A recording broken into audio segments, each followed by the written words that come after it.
NASSCOM Game Developers Conference, where we've been speaking to lots of interesting people, Indian developers who are developing games for the world, really, sitting right here in the country. Our next guest is Anuj Tandon, and he's heading a company. He's, of course, co-founded this company, which is promising some very interesting things in the gaming arena. Anuj, great to have you. Thank you for taking out the time.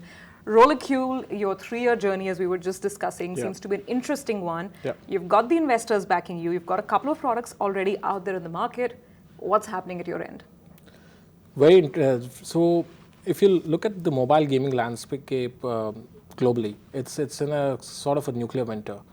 The new business models are coming in very fast, and as far as nobody will give you an excuse that you're developing games out of India, that if your content is a little low quality or your business model is not as up to date as it's. Nobody gives an excuse there, because people judge you by the content, whether it's developed in India, US, Europe, wherever.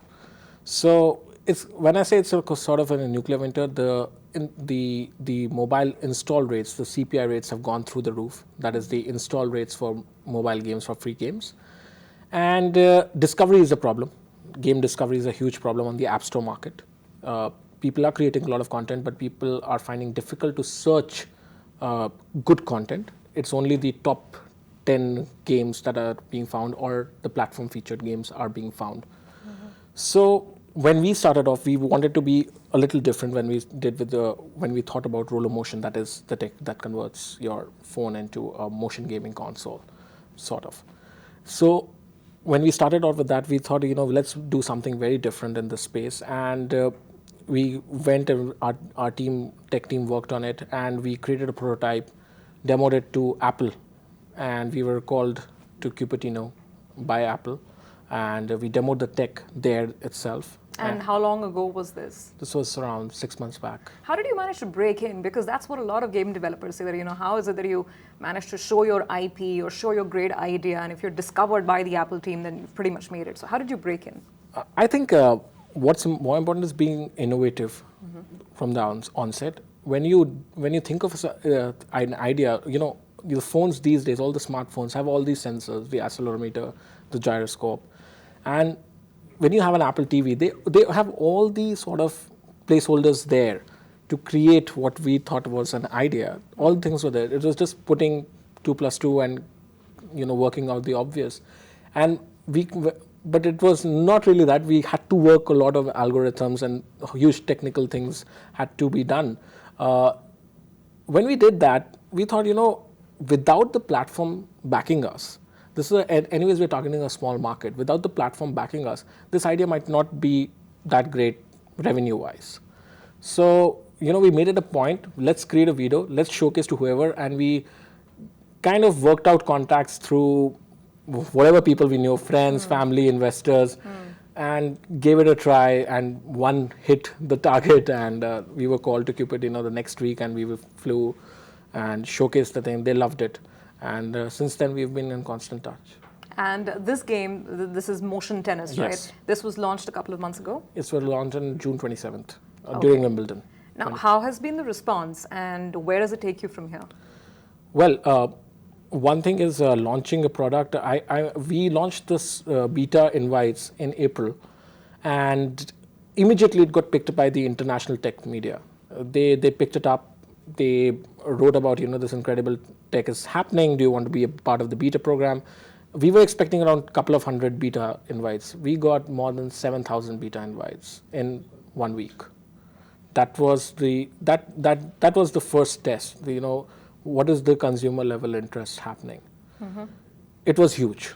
And we thought because you're telling me that I can take my mobile phone, I can link it up to my TV, and I can play tennis. So would you not be making some people in the console industry very, very upset?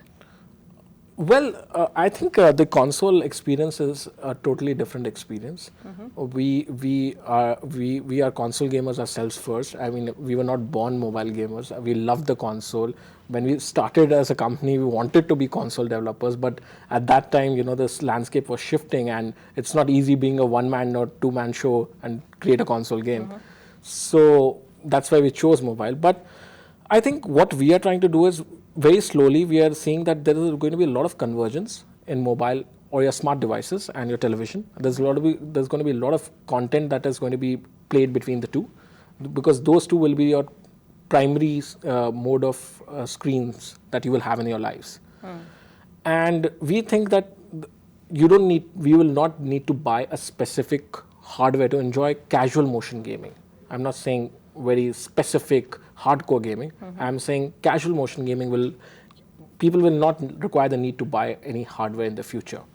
That's where we come in. Roller motion is the first step that we have taken.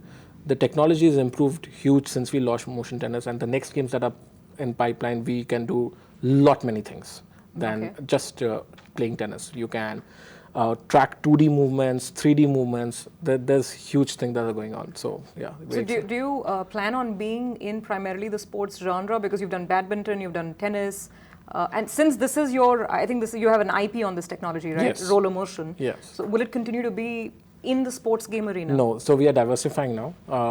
Our next few games are going to be away from the sports. In fact, one game which we were demoing down in the conference was a zombie-based game, an archery zombie-based game, which is a technical prototype. Is still not there yet. It'll take some time to come out, but it's a fantastic demo that we've been able to do. Basically, we are just showing, what a PS3 move or a PlayStation move could do with the camera. We are doing it without the camera, only with your phone. We're able to achieve that level of fineness with the technology. Okay, then let me come to the business now. Then what about benchmarking success? Because you mentioned that yes, you've been lucky and investors have been coming through and they've been supportive. What lies ahead for the business per se? I think it's very important that as a company, when you go out and build a product company, that you have the right set of investors backing you, because bootstrapping it will only take you to a certain level. If you want to grow and grow fast, and since we are not competing anywhere in India, we're competing globally. In the gaming landscape, you're anyways competing globally. You will have to grow and grow fast. That's where the investors come in. We raised a round from Mumbai Angels and Bloom last year, and we are looking to raise a Series A round very soon. I think in a couple of quarters, we will be going out to investors again for raising it.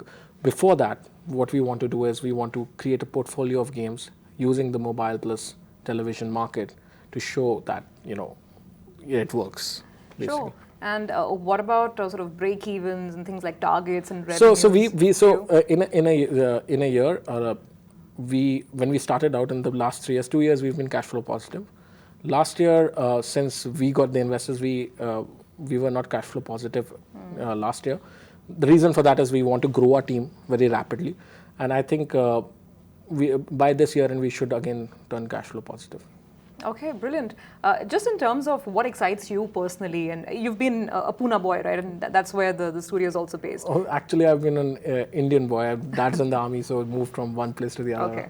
So Pune has been my home for now past 15 years. Okay. What kind of games excite you personally, and what keeps you ticking? I'm a big sports game fan. I'm a huge Manchester United fan since '98, and I've been playing FIFA since '98. FIFA has been my the go-to game whenever I'm stressed out or doing anything. I play FIFA, so that's been my game. So that's where I think the inspiration came from. That when we started out, let's do sports games, because I'm a huge sports game fan. Have you ever thought of free to play, or do you believe in only premium paid for gaming? So yes, we are now shifting to freemium, because paid games, as we've seen, so Motion Tennis was launched as a paid app. We had tremendous success in the first 3 months, but paid games have a shelf life, have a cycle. They're very cyclic. You need to keep on coming with new paid games to keep the sort of revenue going. Free to play has been the industry has shifted. I mean, there's not even a contest that paid versus free to play. Free to play has won hands down. There's no other way to go ahead, in our opinion, for game developers if they want to have long sustainable success. So that is the way we are also targeting for the next game. So free to play mobile tennis, perhaps around the corner. Okay, yeah, that's something might be on the works. Okay, well, congratulations on all the success so far, and good luck. Thank you for Thank you talking. so much. Thank you.